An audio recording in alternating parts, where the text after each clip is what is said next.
What is up, world? You are in tune to the Cowboys Global Cast with your usual suspects, myself and your main man, Tom Tom. Tom Tom, what's good, man? Dinner's cooking and I can smell it. That's what's good. Oh, that's what I'm talking about. That's what I'm Yeah. talking about. Got some chicken and some corn and some beans, and it's all melding together right now. It's kind of like one smell. And Oh my God. Oh smells my great. gosh. I know that was very descriptive for you, those of you who are listening. You know what I'm saying? I mean, I'm It sure was y'all it got was that. it was a little awkward. It was a little uncomfortable, A honestly. little, yeah, A little bit, a a little little bit. bit, a little I bit. don't think you should I talk ate about turkey food that way. burgers earlier. That's y'all. I just regular Nice. turkey burgers. That is what it is. Nothing special. Nothing special. Man, listen, we like to thank you guys, all of the new listeners, everybody out there in podcast land, and those who are listening and watching on YouTube. We like to thank you for your support. Make sure that you like and subscribe everywhere you get your podcast. And definitely you'll get us here on the FFSN network. We are DC4L. Have an interesting topic that we're jumping off on today, man. Top 5 X factors and top 5 most important players we have coming for this year's season and upcoming campaign. I'm going to start this thing off, man, when we start talking about our top 5 X factors. Our top 5 X factors, man, in me, I'm starting to think, who I want to see and who I think needs to have some impact. They don't have to be, the guy. They don't have to be the guy, but they definitely have to have some impact. First player for me that I believe has to have some impact is Sam Williams. Sam is, second year player. Last year he had a really good year. He was, able to come up with some key sacks. Definitely had a fumble. Did he call the fumble or recover the fumble? I'm trying to remember one of the two in my head. I think he Yeah, it was one of the two. Yeah, I think he caused it. And definitely when I think about this, man, this was a guy who only fell in the draft because of off the field stuff. He had the same kind of skill set and stats as the guy over there in Detroit that was drafted first. And right? there hasn't been a single sign of any of the off-field concerns that he had coming into the league, right? I mean, nothing. This guy's just put his head down and done everything right. I mean, am I wrong? I've not heard anything. I've only heard positives about this guy. Yeah, I mean, it's Aiden Hutchinson, right? Aiden Hutchinson is the guy that went the first. Similar stats. You know what I'm saying? Similar stats. And this year, he had 15 solo, and I'm talking about similar stats coming out of college. Because you guys, y'all be correcting us in the chat. I appreciate that. But no. So when you think about it, this year in 2022, his first year, 15 solos, tackles, 4 sacks, and 1 forced fumble. So he forced that fumble. Somebody else recovered it. And I think it may have been number 92. What's my guy's name? Other defensive Dorrance. Dorrance Armstrong. Yeah, absolutely. He's 92. So yeah, I think it was him that recovered the fumble. But I think he's my number 1 X factor. He's my number 1 guy. Number 2, I think, as far as X factors are concerned, would be Jalen Tolbert. We've got to see Jalen take that leap. You know what I'm saying? He's got to take that leap in that next step. Because if Michael Gallup returns to form, we know what we're getting out of CD, and we know what we're finna get out of Brandon Cooks. You know what I'm saying? Brandon is gonna cook. That's in his name. Brandon Cooks. You know what I'm saying? He gonna cook. So in my mind, it's like we gotta have Jalen step up. We've got to have him make that other jump. I'm still kind of confused, and I say this all the time. How in the world is Peyton Manning commenting on a Cowboys wide receiver? But he did, and he said some great things about Jalen Tolbert and really believes that Jalen Tolbert's about to take that jump. So the next question. Couple questions. So kind of looking back at some stuff that was written about Jalen Tolbert leading into last season. So, he's drafted, and just going back and looking at, some of the things that were being said during last offseason's OTAs, mini camp, training camp. And it's a lot of the same stuff. What do you, it feels like and I agree, I completely agree that this is a great pick for being an X factor, because if he solidifies himself as that fourth guy, then it makes me so much more comfortable. I mean, I don't want CD or Brandon to go down, but if one of those guys goes down, we're kind of right back where we were last season with the receiving group, unless somebody steps into that fourth spot. So Jalen stepping into that and being that fourth guy is that matters a lot. It's very important that somebody do that, and we talked about that. But so looking back and seeing, a lot of similar things were said about him, leading up into last season. So does that, how confident are you actually that he's actually gonna claim that fourth spot? Put a percent scale of 1 to 10, put a 50, 60, 70%. Give me. It's a great one, Tom, man. Because really, honestly, I could see if he doesn't step up, I could see Simi stepping up. So I'm 50-50. I'm at a 5. You know what I'm saying? Yeah, 50-50. I'm 50-50. Yeah. I'm at a 5, 1 through 10. Only because of the simple fact that I know one of them two guys are gonna step up, but I picked Jalen because Jalen has the most hype around him. I think I'm 50-50 on both of them. And so, I mean, what is that? The 75%. I guess I would say I'm 75 to 80% sure that one of those guys is going to be a serviceable 4. Yeah, me too. And I think that they'll. And I'm rooting for Jalen. I'm rooting for Jalen. I mean, he was a higher draft pick, right? You know what I'm saying? So I would want to see him perform. And as I've been sitting here and you were talking, man, I think I gotta to park these into two picks, but it's 3 players, and it's all because of the running back position, right? Yep. Tony Pollard is our number 1, and you definitely think Tony is good for 12 to 15 carries a game. I absolutely do, don't you? Yeah, I mean, that's pretty much who he's been, right? I don't think I think last season was his high carry total. And I think it was no more than 13. It might have been 12. It was 12 or 13 carries a game. I couldn't tell you off the top of my head exactly what it was, but it was not more than 13 carries a game. So he's not. I'm about to say he's not carrying the ball 20 times a game. No, I mean maybe is it possible they try and do that? I feel like that'd be a little reckless. It'd be super reckless. 193 carries. For 1,007 yards, 9 TDs. He averaged 5.2 a carry. Really good. So it's 193 carries over 16 games. So that's 12 carries a game. So, I mean, and that's not surprising anybody. That's not shocking anybody. But if you're expecting that he's going to be a bell cow back, I don't know that that's a realistic expectation. Not at all. But I mean, I love him in that role. 12 to 15 carries. I would be fine seeing him, carrying the ball 14 or 15 times a game. I still think he can maintain easily a 4.5 yards a carry, average, unless the offensive line just gets totally decimated by injury. Anyway, that's the number 1 guy for sure. Right. And even receiving wise, I mean, he did damage out of the backfield. He had one game for, where he had over 100 yards receiving. I mean, he had, 61 in that game against Philadelphia. You know what I'm saying? So, I mean, honestly, when it comes down to it, he's number 1.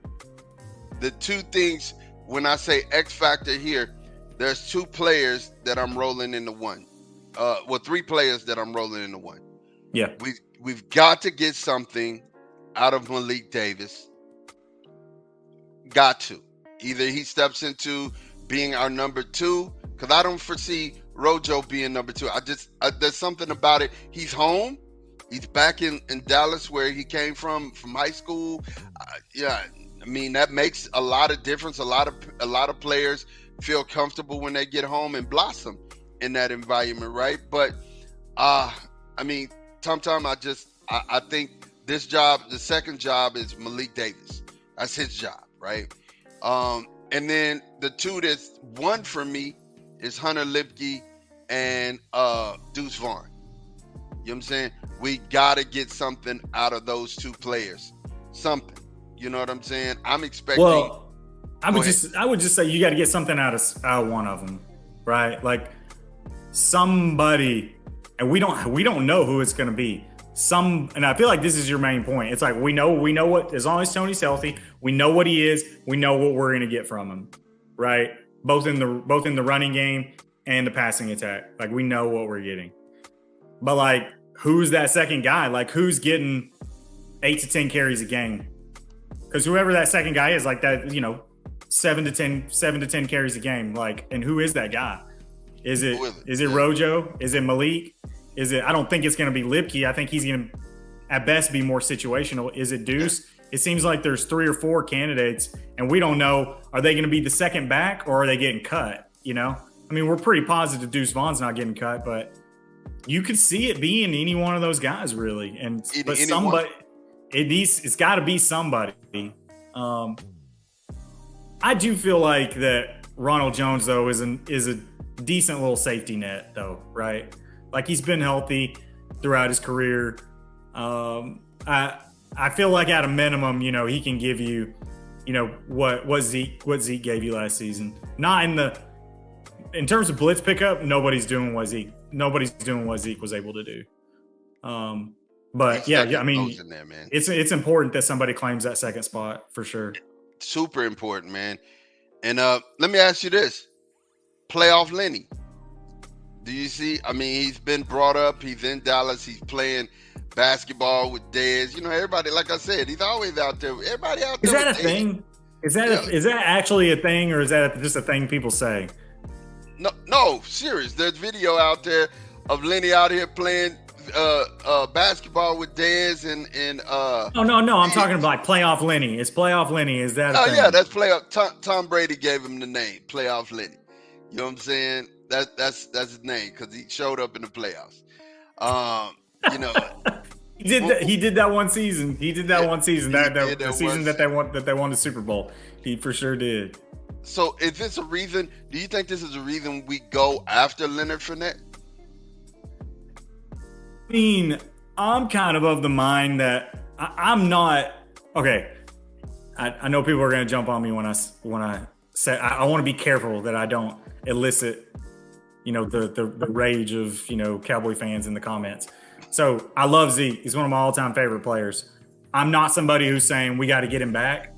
But like, if you're telling me that we're going out and getting Leonard Fournette, like why not just bring Zeke back? Like, I don't like they're both, on the back half, if not the very, end of their careers. And there's kind of questions both have question marks in terms of like, is there anything left in the tank? Are they still NFL backs? I mean, Leonard Fournette, he played 16 games last season, 189 rushing attempts, 3.5 yards a carry. I mean, that's not good. That's not good. And I mean, like, that wasn't a good team he was playing on. I mean, they made the playoffs. But, yeah, I have no – if you're trying to get a bigger, meaner, more physical back, just go get Zeke. Yeah, I mean, I get it. And I mean, Dalvin Cook's pretty much said that he wants to go back home to Florida, and every closest sources close to him said that, the Dolphins is where he's going to go. And I ain't mad at that. Second person would be, the Buffalo Bills with his younger brother. We know who else wants to play with their younger brother, but hey, it is what it is. But yeah, so I don't know. So when I talk about X Factor, these 3 guys, got one of these three guys, like you said, has to freaking show up. They got to put pedal to the metal and give us, I think 500 to 700 yards is enough. I mean, literally, honestly, 500 to 700 yards behind Tony Pollard, that's enough. That's healthy. You know what I mean? And to be able to, or give us something in the passing game. Give us something that, Tony's not going, or in the play action, give us something in protection. You know what I mean? Or short yardage. Short yardage. You need him short. Yeah. My last you carry the ball. Go ahead. I was just going to say, you carry the ball 7 times a game for 17 games. That's 119 carries in a season. If you average, 4 yards a carry, which I mean, like that's on the high side. It's on the high side. No. 4 yards a carry. No, you want them averaging at the minimum 4 yards a carry. For the second back, 3.7. That's minimum. 4. No, okay. Man, you're crazy. You are crazy. I mean, second back. Get out of here. Second back. No, because they're coming in. Like they're way more likely to get their carries in passing down situations, right? True. They're way more likely to get carries against, 7-man fronts. So I mean, it's minimum 4 yards a carry, and so that's about 500 yards. That's about 7 carries a game for 17 games, averaging 4 yards a carry. I think that's like a little under 500 yards. So like that's what we need to find. We need to find somebody that can get us 5. Like assuming that Tony's getting 12 to 15 carries a game and not more than that. That's what we need to find. One of these guys needs to be that guy. Of course, and I'm with it. My last person, Mazi Smith. Mazi Smith is my last guy, man. He has, I mean, everybody says he has this more enormous pressure on his back. He doesn't. You know what he does have on his back though? The whole defense. You know what I'm saying? He makes that defense go from being a great pass rush defense to being a great defense, period. You know what I mean? Because he's the linchpin. He's going to make everybody else around him better, right? When you have somebody who, just causes a big pile at the line, the linebackers can scrape and run free and be free to make plays in the backfield. You know what I mean? The ends can, because they're getting one-on-one, activity, they're free to make plays up the field and on the sides. Kind of like what Philadelphia did. You know what I'm saying? They had penetration, people getting penetration, so they were throwing, horrible passes, and they were tipped, and they were up for grabs, and Philadelphia was taking advantage of that. So, I need to see something from Mazi. He is my X, and that is my last X factor. So you, Tom. All right. And I'm going to get to Mazi's on my list. I have things to say, but we'll get to him whenever I get to him on my list. So my number one X factor is Tyron Smith. Okay, so first off, just let me say, I know you kind of define what it means, what an X factor means to you, and I'll just kind of address that quickly for myself. So to me, an X factor it's a rookie. It's somebody that you're not depending. You don't need to be. You don't need them to be good. You don't need them to be great. Maybe that's a rookie. Maybe that's a second-year player. You're hoping that's going to, take a leap, make the second-year leap. It's a vet that's maybe had coming off a down year or two, or it's a vet, coming, that's like an injury concern. And Tyron Smith meets the latter criteria. To me, he's not being relied on to stay healthy, really. I say not being relied on. I mean, he's probably going to start, assuming that he's healthy coming out of training camp, like he's going to start. So in that sense, they're going to be relying on him.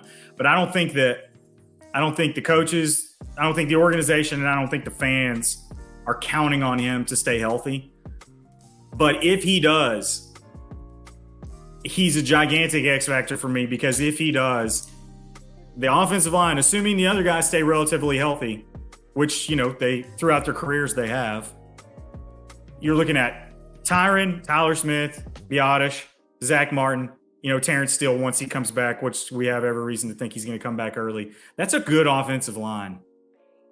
That's a really good line. And I fully expect if Tyron was to be able to stay healthy for even 12 games, 14, 15 games, I fully expect the running game to bounce back. And, when you take into account the addition of Brandon Cooks, I know we lost Dalton, but we're expecting, good things from Jake Ferguson. I think we all expect that the passing game is going to be improved. And if on top of that you have a healthy Tyron, and I know like we talked about last week, like he's not all pro Tyron anymore. But like if he's healthy and playing, like he's still a solid left tackle.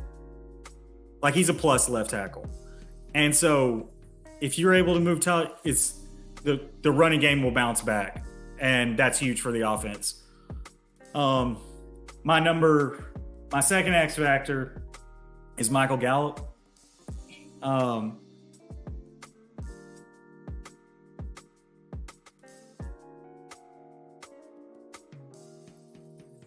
And I'm thinking about Michael Gallup, man.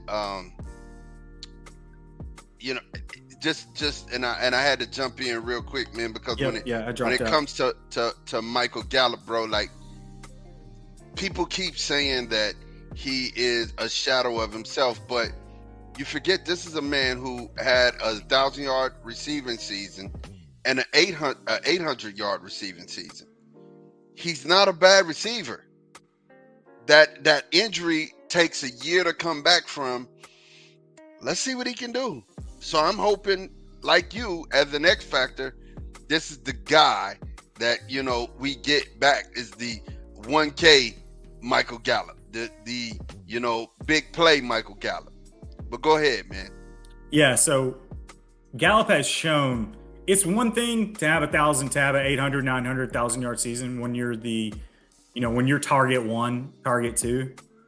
But when you're the third guy, it's not an easy thing to do. And Gallup has shown that as that third guy, that he can be super productive, really productive. Bringing Brandon Cooks back in, Gallup is a number 3. Like that's what he is. Like he's a number 3 that lines up, at the X and stretches the defense, right? And we saw how valuable that was whenever CD and Amari, were healthy. I feel like Brandon Cooks is every bit as good as Amari was. It's probably going to be more reliable. Amari was so hot and cold with the home and road splits. I feel like Brandon Cooks is going to be every bit as productive, and he's going to be more reliable. And CD he's just a better receiver now, like than he was 2-3 years ago. Like, and there's no question about that. Like, I think that there are a lot of people that are expecting him to be firmly in that top 5, receiver conversation, by the middle of the season. I mean, he was making a leap last year, and I feel like that he still hasn't hit his ceiling yet. So it's like, we got the number 1 guy. We got the number 2 guy, right? And Gallup has shown he can do it at the 3 if he's healthy. If he's healthy. And so that's the big question, right? My third X factor is Mozzie. I know he was on your list too. We don't need him. We don't need him to be good. We don't need him to be great.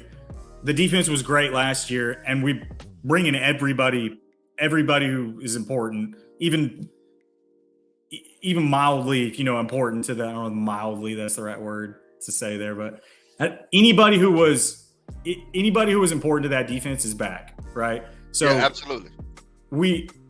It's reasonable to expect that if Mozzie doesn't play it down, that's going to be a top 5 defense, right? And they showed that they can be a top 5 defense while not being that good against the run. I know defensive tackles don't typically come in and, or just, run stoppers, these like elite run stoppers, like right out of the gate year 1.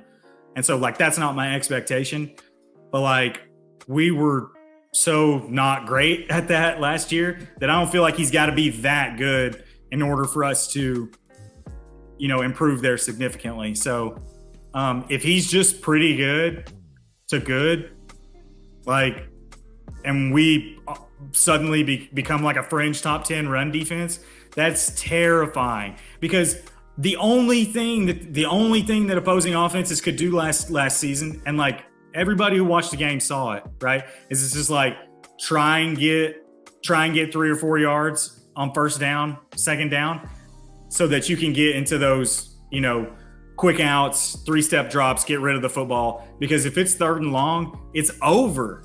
It's a wrap. It's over because there's no 5-step drops against this defense. There's no 7-step drops. You know what I mean? Like you don't have 5 seconds. You don't have 4 seconds. Like you don't have that much time. And so if the defense can put opposing offenses in a spot where, they can't, we're putting them in third and long more often than we were last season, then that's going to be huge. And I think Mozzie could have a big effect on that. My fourth guy is Sam Williams. I know he was on your list too. I've seen some PFF stats recently that showed, when he was in the game, that he was, in the 90th percentile against the run. A lot of people have kind of compared him to D-Law in that way. That this is not just a third down edge rusher. Like that's not. You look at his measurables compared to D-Law. Like he's a big mean guy like D-Law, right? Like he really is. He didn't get a lot of snaps. Emphasis on mean. Oh, he's mean. Yeah. This is a mean dude. Everybody seems to know like this guy's, got a ton of upside in terms of his pass rushing, but I don't think that the casual fan knows how good he is against the run when he's in the game. This is a 3 down. Like I hope D-Law stays healthy and plays for another 5 years. Like I really do, because the sack numbers aren't at that elite level that you see with a lot of the other guys. But like TJ Watt, he's not stopping anybody. That's not a run stopping like defensive end. D-Law is a 3 down end, right? Like he is elite. He's an elite run stopper. He's a complete end, right? And like this is Sam Williams' profile too. And like I know you were kind of comparing him to Aiden Hutchinson last year, and I don't know what the snap counts were. Aiden Hutchinson had like 10 sacks, something like that. And I know Sam Williams only had 4, but like I guarantee you Aiden Hutchinson had way more snaps than Sam Williams does. He started, yes, absolutely. Sam, I really of all the X factors, Sam Williams is the one who I think is most likely to give us what we're hoping, one of these guys gives us, if that makes sense. I expect him to make that second year leap. My fifth guy, there's a few different guys to pick from, but I went with Jake Ferguson. Good pick. We like him. We like what we saw. We talked about it last week. 19 catches on 22 targets last year. When Dak looked for him, he found him. When he found him, Ferguson caught it. He's seems like he's just a well-rounded tight end, and I think that with Dalton Schultz being gone, it's important that somebody step into that spot. And I think with Brandon Cooks, the addition of Brandon Cooks, and hopefully the return to healthy football from Michael Gallup. I know he played last season, but we're kind of hoping that this is the prove that you're still that guy year. And if Jake Ferguson can give us, if he can even be, average to above average, it's gonna be a pretty deadly passing attack. Anyway, those are my 5 guys. Let me ask you this. Yeah. In that tight end room, he was an unsigned free agent, right? Wait, who? Undrafted free agent. Princeton Fant. Oh, okay, yeah. How confident in you that he can come in and get Sean McKeon? That's the low-hanging fruit here, because you got Jake Ferguson, Luke, and Peyton. Those are 3. Yep. And Sean being number 4. Yeah. You think that Princeton can come in and get Sean? Yeah, I think it's at least 50-50. I think it's at least 50-50. Princeton was a pretty good tight end at University of Tennessee. And, he was good when the quarterback was Hendon Hooker was actually not hurt. So, I mean, I don't know. I've been thinking about this. I really think Schoonmaker is gonna make some noise too, but we got to see that. I mean, that's another guy that could, you could have him in your, top 5 X Factor list. Like, that's not unreasonable. It's just like, I'm not the guys who are on my list are guys that I could conceivably realistically see as, doing the things they need to do to help this team. And like, it's not that I dislike the pick. We've talked about it. I like the pick. I think he's going to be a good tight end, but it's just tight ends in their rookie year. You can't rely on them to do much. So, agreed. Princeton fan, do you know like he's not really somebody that I know a lot about. Admittedly, does he profile? Is he more of a pass catcher? Is he more of a blocker? Is he supposed to be a well-rounded guy? I mean, obviously he's an undrafted free agent, so he's got warts. But I mean, he's got warts. Yeah. 6'2", 235, Tennessee rookie. He can catch the ball. He's a big body. He's not super fast, but he can block. He's the SEC tight end, so he can block. You know what you're getting from it, right? Yeah, I mean 6'2". That's pretty small by NFL tight end standards. I mean, that's not. But yeah, I mean he's not 6'4". He's not, and he doesn't fit our type. Remember, we have a type in the tight end room. If you looked at the picture that I showed you guys, we have a type. I mean, really, it's a problem. Aside from, it's funny because I went back and watched that part of the pod to see what picture you threw up there, and so obviously, come on, who was the Nebraska undrafted free agent tight end last season? Come on, he was third in the pecking order. Seth Green. No. Seth Green. You mean Sean? Who's Seth Green? Seth Green is he's in our tight end room. So we got Jake Ferguson, Princeton Fett, Seth Green, Peyton Hendershot, Sean McKeon, and Luke Schoonmaker. Those are our tight ends. Okay, wait. Say him again. Jake Ferguson. Yeah. Princeton Fett. Seth Green, Peyton Hendershot. Yeah, Hendershot. Yeah. Sorry. In that picture that you showed with those 4 guys, if you take the numbers off, I don't know, maybe some of you guys listening, maybe y'all are better at like identifying these guys. But like, if you took the numbers off, Hendershot is the only one that I could tell you who that was. Like, it's that ridiculous. They look alike. They all have the beards. They're all the same height. They all got the short hair with the male pattern baldness. Like, it's coming. You know what I mean? We have a type for that hair. Yeah. We have a type. It is what it is. We shouldn't be ashamed of our type. So, top 5 most important. I'm gonna let you cook first, man. I know my top, but I started. So your top 5 most important. Yeah. And I'm gonna try and run through these. I know I get really long-winded. I'm gonna try to run through these quick. So, it's to me most important means. I mean, it's probably pretty obvious, but really good player, really important to what you're trying to do, and like if you lose them, it's kind of scary, right? I'm gonna leave Dak out because like that's an obvious one. We can just both say he's the number 1, and then we'll do the Dak's next number 5. 1. Yes, Dak's number 1, obviously. Micah, I still think that this is a good defense. Even if without Micah, at this point, I still think it's a good defense. But Micah is the straw that stirs the drink, right? Like he's the guy who strikes fear into every opposing offense, right? Like he's unlocking guys. Guys are able to play with freedom because they know what's going to happen basically every single play. In particular when the other team's, it's an obvious passing down. They know Micah's going to get to him. So like there's not going to be any of these long developing routes. Quarterback's not going to be able to get through, 3 reads. I feel like it allows those guys to play with a freedom, and like you see that they're loose, they're confident. And Micah, he unlocks all that. Next guy for me is CD.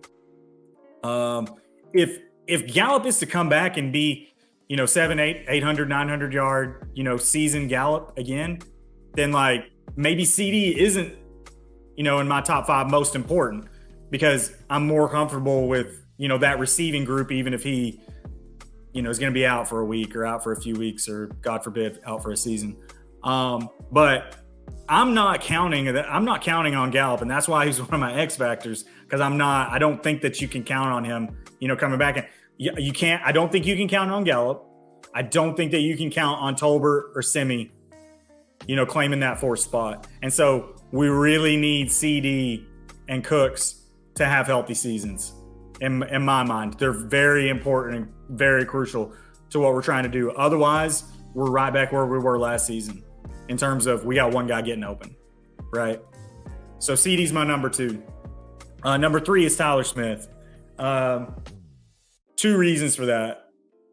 One, obviously he's a great offensive lineman.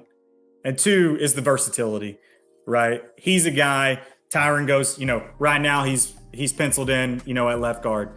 Tyron goes down, he can slide out, to left tackle. Terrence Steele, doesn't start the season. I have no doubt that Tyler Smith, can go out and play right tackle if he needed to. I'm guessing realistically, like he can play everywhere but center, like if he needed to. I mean, the guy is a rookie, was able to play 2 positions, and play him well. And I know he's primarily playing left tackle, but we know what we get from him at left guard also. So to me, he's sort of like he's starting, but he's also a safety net in a sense, because he gives you flexibility. He allows you to move guys around if you need to. My 4th guy is Brandon Cooks, and like it was pretty close, to be honest, between Tyler Smith and Brandon Cooks for number 3. I really feel like CD and Brandon Cooks they're really important pieces to this team. Again, same point with CD. We saw how one-dimensional we were as an offense whenever we had one guy getting open. And we know Dak has shown if he's got guys getting open, he'll find them. 5th guy is LVE. I don't think that we knew, and we've talked about this before, I don't think we knew how important he was to that defense until he went down last season. I think he's important getting guys lined up. He's really good in pass defense as that Tampa 2 linebacker. Maybe Damone, makes a leap similar to kind of what we're hoping from like a Sam Williams type. But just at the linebacker spot, and maybe LVE suddenly becomes not as important to this team as he was. But Damone, he looked super talented, but he looked raw. He made a lot of mistakes out there, and I don't think I don't think he's ready for that spot yet. So LVE, that's my 5th guy. I think it's not an exciting, he's not, if you're making a top 10 list on this team in terms of, top 10 best players on the team, he's probably not in it, but he's really important to our defense, especially considering that we don't have a lot of depth at that, in that position group. So I think he's really important to what we're trying to do. Give me your top 5. I agree with all of them. You know what I'm saying? Only person I would take off would probably be LVE. And I put Tony Pollard in the spot. Tony Pollard's crucial to what we're going to do this year. It's totally crucial. He has to have another 1,000-yard year. You know what I'm saying? He has to outplay the tag that's on him. You know what I'm saying? He has to outplay the tag. See, it's bad to be a running back right now, because you're not gonna get paid what receivers get paid, because the running back position is a dime a dozen. They're finding and filling them in the draft like your payers, you know what I mean? So they're finding running backs, inserting them in, winning on rookie deals, and shuffling them off. Look at Dalvin Cook, you know what I mean? Look, they were trying to get off King Henry, you know what I mean? It's just, it's not a running back's market anymore. But what we need Tony Pollard to do is we need him to outkick his coverage. We need for him to outplay this contract, you know what I'm saying? And have 240 carries for 1,400 yards. That's what we need out of Tony Pollard. And that way it makes Dak less likely to throw interceptions, number one. Two, and I'm going to get on that here in a minute, he's going to be throwing to open guys because he's the play action king. You know what I mean? And three, that'll keep us out of short that'll keep us out of long down the distance and keep us in short down the distance. And I think it'll be good. I'm tired of hearing this. I cannot let this podcast go without speaking a little bit about, Dakota Prescott. You know what I mean? I'm tired of the narrative. I'm tired of hearing people say that he's, top 15 quarterback when he's top 10. There's no way that you, on God's green earth, that you can convince me that some of these quarterbacks are better. Like Jared Goff is not better than Dakota Prescott. You can't tell me that. You can't tell me that. I don't want to hear that. I'm gonna argue when you say the guy down in the Chargers Herbert. Justin Herbert is a better. What you guys do and what the guys in the media are doing is they're talking about the eye test. You can't find a number that you can put on it to tell me that Justin Herbert is better than Dakota Prescott. Put a number on it. He doesn't have more wins. Oh, Justin Herbert. So he's been in the league 3 years. Yeah. He's played 49 games, regular season games, 49 regular season games. He's 25-24. And so I don't want to set the precedent here that I measure quarterbacks by their record, because I don't. That's a team statistic. And there's no player that has more of an effect on wins and losses than the quarterback. That is true. But the fact remains that it's a team statistic. He's only on the field for half the game. Yeah, but right? Dakota, and half the time he's on the field, he's handing the ball off to somebody. Yeah, Dakota has more wins, and there's not. Like I said, put a number on it. Put a number on Justin Herbert being better than Dakota Prescott. You can't.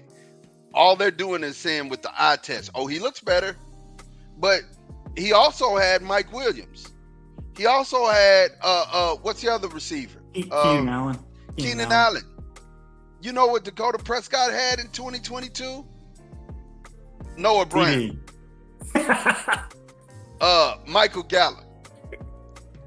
We had to get T.Y. Hilton off the couch. You know what I mean? Come on, man. We were so starved for receivers last year that we were excited about T.Y. Absolutely. We almost went and got T.O. out off the street. Almost went and got Terrell Owens off the street. Listen, CeeDee Lamb had 1,359 in receiving, 1,359 yards receiving last year, right? Wait, who's that? CeeDee Lamb. Oh, yeah, CeeDee. Next closest receiver was Dalton Schultz at 577. Yeah, that's not a bad tight end year, but that's not. No, but we're not talking about a tight end. We're talking about if I was to pull up the same stat, which I'm gonna. Oh yeah. I get the point. Yep. If I was to pull up Jacksonville stats this year, they had 3 receivers over 800 yards. 3. Hey, I read an interesting one here today too that blew my mind. So we know CD had a touchdown, right?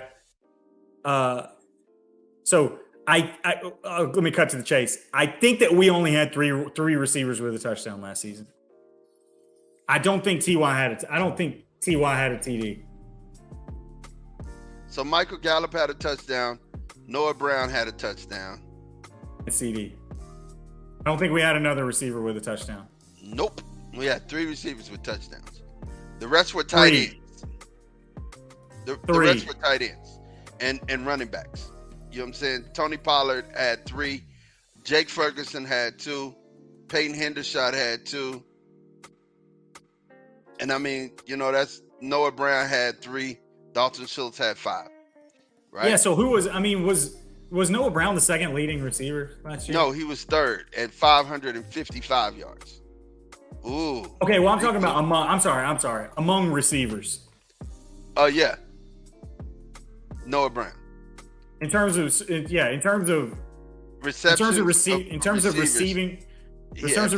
yards, he was the second most productive receiver last year. Yes. Noah Brown. You see the disappointment look on my face, right? Noah Brown. And he had 43 catches. Targeted 74 times. And he had 43 catches. Yeah. That's butterfingers. You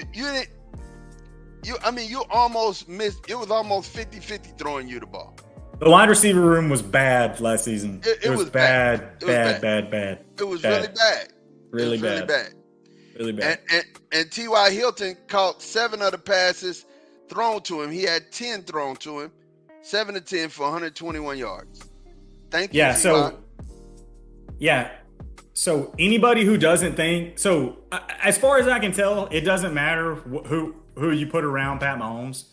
As far as I can tell, and I don't know if there's anybody else that you can say that about in the league. Yeah, absolutely. Right? Justin Herbert's got Mike Williams and Keenan Allen. Joe Burrow.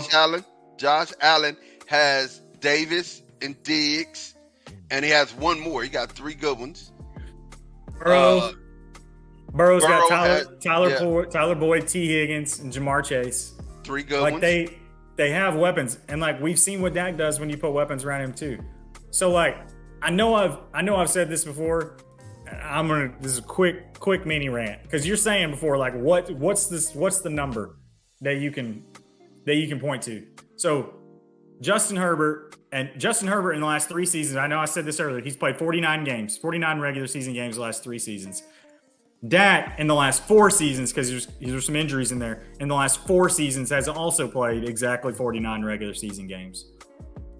Over that, okay, I'm gonna give you 2 stat lines, all right? And you guess which one's Justin Herbert and which one's Dak, all right? Well, both of them have a 67% completion percentage. One threw for 280, well, they both throw, if you're rounding up, 288 yards a game passing. One through combined passing and rushing touchdowns, 107, and the other 102. One has thrown 40 interceptions and the other 35 interceptions. One's quarterback rating was 64.4 and the other one 62.1. I mean, you can't even distinguish between the 2 players. In terms of their production in the regular season, it's just the exact same guy. Identical completion percentage, identical yards per game. The touchdowns are within 5. Dak has 100. I'm just going to tell you, Dak has 107 touchdowns and Justin Herbert has 102 touchdowns. Dak has a better quarterback rating.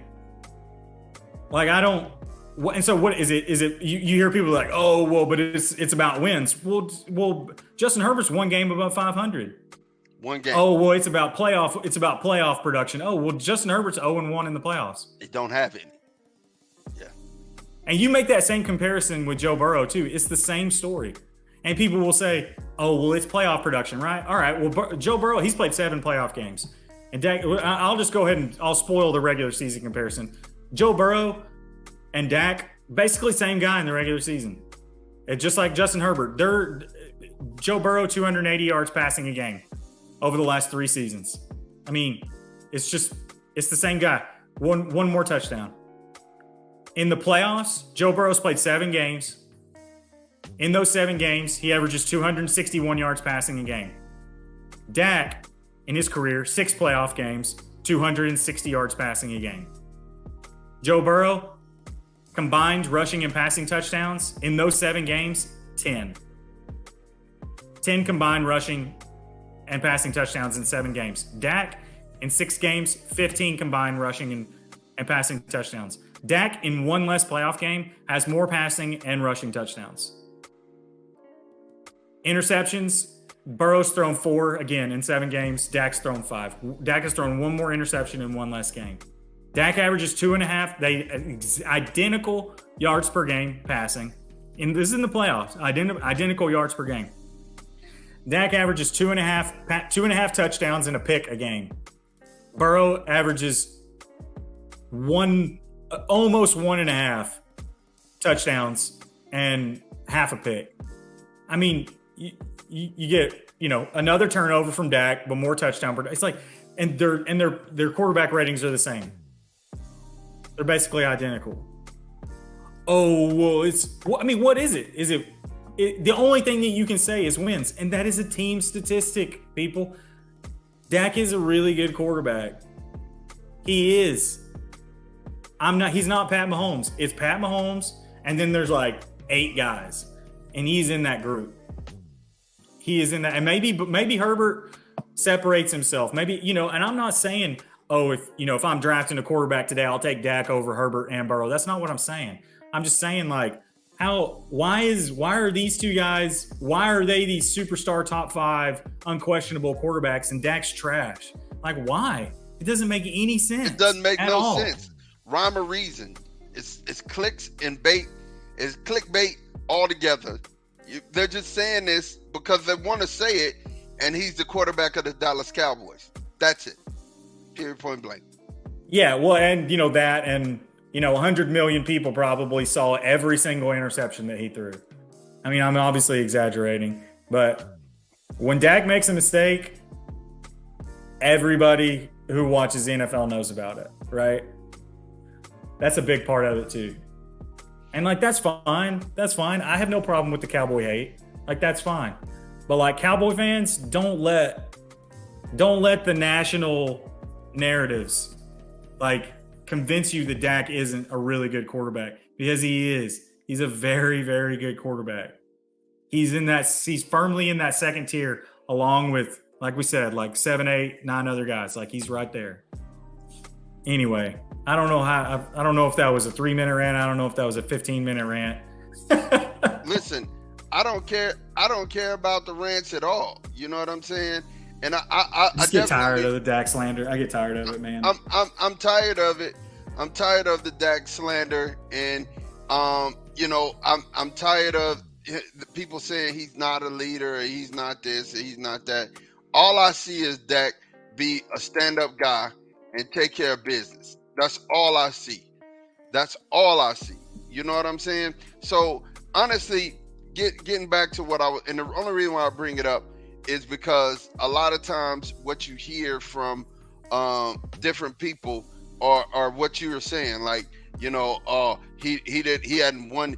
Joe Burrow's so great because he's taking his team to the Super Bowl. Man, it takes more than just a quarterback to take the team to the Super Bowl. And I don't care if you don't understand that or not. I mean, Tom said it's a team sport. I don't want to just, I don't want to get to the place where I'm like, oh, it's a team sport and it's just this, it's just that. No. What I want to say is the quarterback takes the blame for the wins. He takes the blame for the losses, right? He does, right? Am I right or wrong? I mean, that's how it works out. Like, I don't think, like I said earlier, the quarterback position, and everybody understands this. This isn't some hot take. There's no player on the football field that has an impact on winning and losing more than the quarterback. Like, it's unquestionable. But it's just like with baseball. It's like guys used to win the Cy Young because they won 20 games, right? And it didn't matter. Their strikeouts didn't matter. Their ERA didn't matter. None of these, advanced statistics mattered at all. It was just wins. And wins and the pitcher, similar to the quarterback, has the biggest impact on winning and losing in baseball. Like, it's the most important player on the field. But wins, that is a team statistic, right? And so now you see in baseball, guys win Cy Youngs basically every year that don't have, even 15, 20 wins. Like, we've seen guys with, 12, 13 wins get the Cy Young because people understand, oh, well, the defense sucked. Oh, well, the offense sucked. Like, it's not completely on one guy's shoulders, right? And like, I like the storylines. I gravitate towards the narratives just like anybody else. But it's like, you're kind of doing it's like, you can't just make it. It's the same way with basketball. Like, we just act like these guys who have the rings, like, those are the only guys we're talking about. Those are the only great players. They put everybody on their back and they drug them to a win and everything. It's like, this is a team sport, man. It's like sport. It and really let's hear from the horse's mouth. Let's hear what Dakota had to say about this year and what his hopes and his vision is for this year. Team goal is to win a Super Bowl or not, and it's truly a bust if we don't. And not that that's okay, but that's what our standards have to be for us to be able to thrive and to get better in this atmosphere and in this world. And being under the Dallas Cowboys umbrella, I guess you could say, is that you have to accept that. You have to accept those challenges. I've always said, with great expectations come greater results. So bring them on, and we're going to try to answer that. And I mean, that's Dak, man. Says all the right things. I mean, how do you not like that guy? You know what I'm saying? But you have people across the nation who are just reaming him, and I'm tired of the hate. I'm extremely tired of the hate. Man, parting shots. Tom, talk to me. Give me your parting shot. Man, I'm all flustered. I don't even know what my parting shot is. I'll say this. I don't know. We've never established this. I don't know if non-football takes are in bounds, but I'm going to go with one. Really liked what my Mavs did in the draft last Thursday. They went in with the 10th pick and turned that into pretty much the guy that they were targeting, at 10. They took him at 12, got rid of Berton's contract. Took the trade exception that they got back in that Bertans trade and flipped it for Rashawn Holmes, who's probably not gonna factor in, this season. Probably not gonna factor in at all. Another big though, But then they got the 24th pick and turned that into Olivier Maxence Prosper. Yeah. I think that's how you say his name. Omax. Yeah. And I mean, I thought that was a coup. I mean, like it's not they didn't end up with Wembanyama. They didn't end up with Brandon Miller or Scoot Henderson or one of these top flight guys. But like, considering they started off the night with the 10th pick and basically turned that into two first rounders and two players that everyone seems to like. Yeah, go Mavs. I love my Mavs just as much as my Cowboys. Yeah, I mean, I'm laughing and I'm smiling because I thought they had a great draft, and they needed some 3-and-D players and somebody to guard the rim, and they got that. They got that in Lively. Lively's a big guy who's going. If they can sign Kyrie and put him in the pick and roll with Luka and Kyrie, that's going to be something to see. That is going to be something to see. Yeah. My parting shots is, again, I'll say it again. I keep saying it with my chest. If we can get this offense to average 30 points a game like Dak averaged when he came back. And here's the other thing. Here's the other side of this thing. My biggest X factor, Dakota needs to stay healthy. Yeah. If we can get that, Dakota has to stay healthy. Let me go ahead. Y'all might have forgot there was this little thing with his thumb last year. He missed some games. Before that, he got hurt. He missed some games. His shoulder, he got hurt. He missed some practice. You know what I'm saying? We got to keep Dakota upright and keep him healthy. But if we keep him healthy and we can average 30 points a game, you're looking at a Super Bowl caliber team. And this is not, I repeat, this is not your same old Cowboy squad. You can say what you want, but this is not the same old Cowboys. So when people are like, oh, it's the same old Cowboys, no, it is not. It's not the same old Cowboys. You're looking at a brand new Cowboys team with a new heart. These guys went to see the Wizard. They got a new heart. They got some courage. You know what I'm saying? It's not no cowardly lions in there. We got lions. who really out here hunting. You know what I'm saying? I'm telling you, like, I get hyped when I think about this defense because this defense is going to be defensing. You know what I'm saying? You got all-world defensive backs, all-world safeties, all-world. And then you got an all-world, the best defensive player in the National Football League, arguably, in Micah Parsons, who's out here just getting better. I mean, he's just out here going to every clinic. And he was in Austin. He's in our hometown, just acting bad, getting lessons from everybody, from Winmore. He getting lessons over here from Hall of Famer DeMarcus Ware. You know what I'm saying? He stays busy. Sometimes I wonder if there's 5 of them, if he's got like 4 clones running around. Man, this man is hungry. He's hungry. Yeah. He's ready to eat. So this is not the same old Cowboys. And I'm on my rant. I'm on my soap stand. And you heard it here first. I keep telling you, I'm saying it with my chest. If they stay healthy, that's the best team in the NFC. It is. 12-5, 13-4. Either way you want to cut it. This team's going to the Super Bowl this year. Our drought is over. Watch it happen. I said it first. I'm going to look like a swami. I said it first. I'm catching heat for it. But I'm telling you, Dallas Cowboys in the Super Bowl this year, man. We like to thank you guys for watching, man. We like to thank you guys for watching. Like, thank you guys for listening, man. And honestly, spending time with us and listening to us rant. Because, of course, we love our Cowboys, and I hope you do too. For myself, for Tom, we're going to catch you guys later. Peace.